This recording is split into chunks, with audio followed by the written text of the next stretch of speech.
Trauma psicológico. Curá-lo sem medicamentos? Você quer naturalmente saber uma resposta. Se pode superar sem recorrer à medicação. Vou-lhe falar sobre a psicoterapia EMDR. Será que já conhece? Mas antes, vamos ver o que se entende por traumas em psicologia. Sabe mesmo que é um trauma psicológico?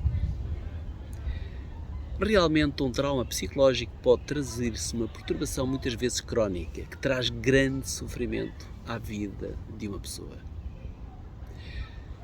Talvez já tenha ouvido falar da perturbação de stress pós-traumático. Talvez você saiba que as pessoas com esta perturbação voltam como que a experienciar o trauma e fazem tudo para evitar as situações que lhe fazem lembrar a situação original traumática. As pessoas com esta perturbação pensam no acontecimento traumático mesmo quando não querem. O evento traumático vem-lhes à memória quase constantemente. Sentem que tudo está a acontecer de novo. É como se ainda não tivesse passado nenhum tempo sobre a ocorrência do evento perturbador. As pessoas com perturbação do tipo de stress pós-traumático têm pesadelos, evitam determinados lugares, evitam certos temas de conversa. Aparecem memórias que não se conseguem reprimir.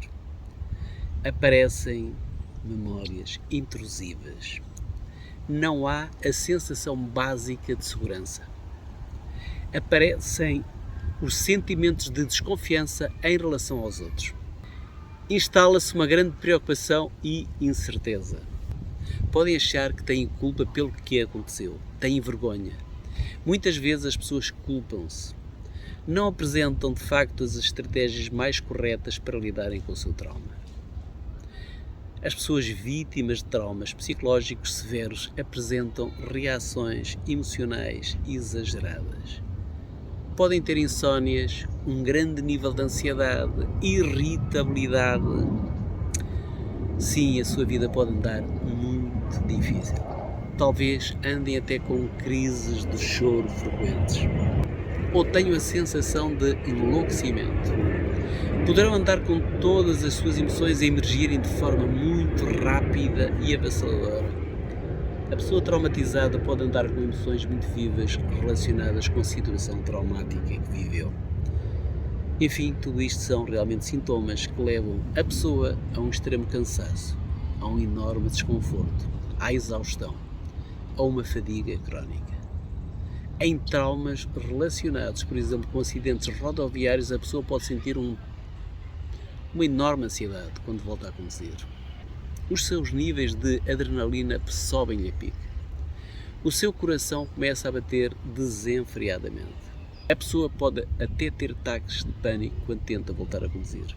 Realmente ter um trauma é ter um caos interior. A pessoa traumatizada pode não ter apenas crises de choro.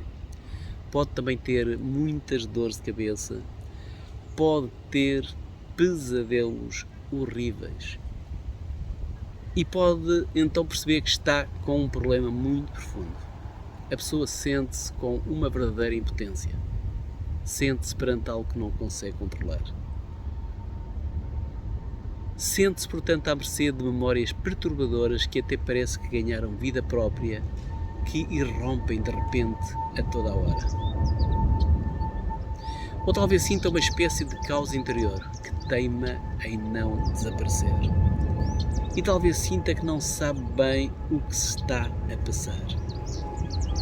Sabe apenas que está com um sufoco, que dentro de si está um grande mal destruidor, altamente perigoso e esmagador. A pessoa pode ter um trauma, mas pode não conseguir identificá-lo facilmente. Realmente, muitas vezes o trauma não é facilmente identificável. Por exemplo, a pessoa pode apresentar dores corporais e essas dores nem têm correspondência a uma causa física que seja diagnosticável.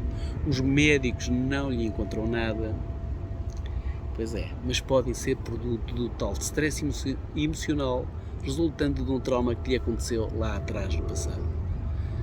Com efeito, os estudos referem que as perturbações psicossomáticas podem ser desencadeadas por traumas psicológicos. Pode-se então superar um trauma sem se recorrer à medicação? Sim, e a solução pode ser efetivamente fazer EMDR. O EMDR pode ser precisamente a metodologia psicoterapêutica a seguir. O EMDR é um processo bem estruturado que começa por enquadrar a pessoa de modo a que esta consiga fazer um bom diagnóstico da sua problemática. Depois o EMDR leva a pessoa a partir para a ação através de determinadas estratégias terapêuticas centradas em sintomatologias. É um processo que vai promover a comunicação interna. E esta comunicação interna consiste precisamente em tomar-se consciência do que se está a passar naquele dado momento dentro da pessoa traumatizada. Portanto, com o EMDR pretende-se que a pessoa tenha um melhor conhecimento de si mesmo, que abra as suas percepções internas sobre as mais variadas temáticas. E em sessões EMDR, uma pessoa até pode não ter grandes recordações da sua infância, pode apenas lembrar-se de pequenas coisas, mas a partir de certa altura pode vir-lhe à memória, por exemplo, de como o seu pai foi violento consigo em determinada altura. É assim que, a partir daqui, a pessoa pode começar a reviver determinadas recordações mais dolorosas. Pode até começar a sentir-se mal fisicamente. De facto, numa sessão EMDR, tudo aquilo que estava reprimido relativo ao passado pode começar a ser consciencializado como fazendo parte integrante do presente. Ou seja, noutro contexto a pessoa até poderia dizer que toda a sua infância foi normal, mas o que é certo é que não foi. Houve efetivamente lugar a traumas que estão ainda lá a causarem sintomas mal adaptativos. Portanto, numa primeira fase do EMDR há que perceber a temática perturbadora. Noutra fase explicam-se todos os detalhes sobre o procedimento. A seguir vai haver uma focagem em determinada lembrança da mente. Enfim, uma que se julgue ser de importância central para o problema. Depois observam-se os pensamentos que estão associados à imagem principal perturbadora. Observam-se também os sentimentos mais presentes e também o que é que o corpo sente. O psicoterapeuta EMDR pede depois à pessoa que faça uma classificação de 0 a 10 em relação à cena traumática, em que 10 é o máximo de perturbação observada. Seguem-se outros passos até que passa a haver a estimulação bilateral. Pode ser ocular, pode ser auditivo ou tátil, conforme a pessoa preferir. Portanto, fazendo-se ao mesmo tempo a estimulação bilateral, a pessoa é levada a entrar em contacto com a lembrança perturbadora. Vamos perguntando à pessoa o que é que vai observando, se nota alguma modificação, se nas memórias que vão surgindo vai acontecendo algo. Vai, pois, havendo como que uma espécie de associação livre, tal como acontece na psicanálise.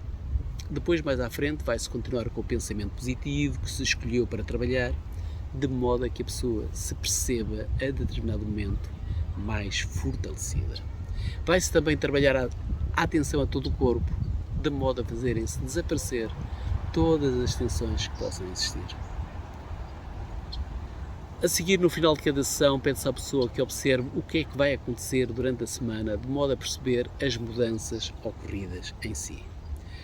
São ao todo 8 fases, no final das quais, sendo cada caso um caso, a pessoa pode registrar mudanças significativas em si. Ou seja, a pessoa vai observar um alívio da carga emocional negativa associada ao tal evento traumático. Há muitas explicações para o que parece acontecer. Em princípio, os traumas ficam armazenados na memória traumática, que é diferente da memória normal. As memórias traumáticas provocam efetivamente sintomas. E isto porque são memórias que não se integram, que não se interligam com as outras memórias. e ficam, portanto, armazenadas de forma mal adaptativa. Os estudos de imagiologia apontam para aí. De facto, são estudos nos quais se descobre, por exemplo, que o stress traumático leva à ativação de outras regiões do cérebro diferentes das que são ativadas por uma situação também de stress, mas que foi normalmente resolvida. Em suma, o EMDR é uma abordagem que trabalha com a dessensibilização e a reprogramação de informações. Falo através de estimulação bilateral dos hemisférios direito e esquerdo do cérebro. Foi inicialmente desenvolvida para perturbações pós-traumáticas, como guerras, catástrofes, violações, só que mais tarde começou a perceber-se que também era uma abordagem indicada para outras situações de natureza menos traumática. Enfim, situações que apenas incomodam, que causam certo desconforto, mas que desequilibram a pessoa.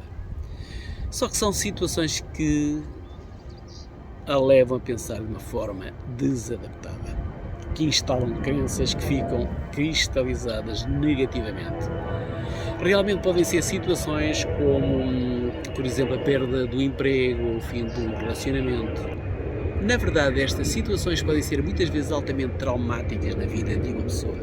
De facto, podem impedir o processo adaptativo de informação natural.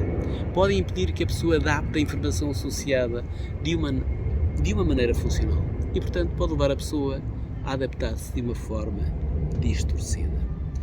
Ou seja, a estimulação bilateral vai trabalhar com as lembranças das situações problemáticas, vai ajudar a sensibilizar e a reprogramar a informação.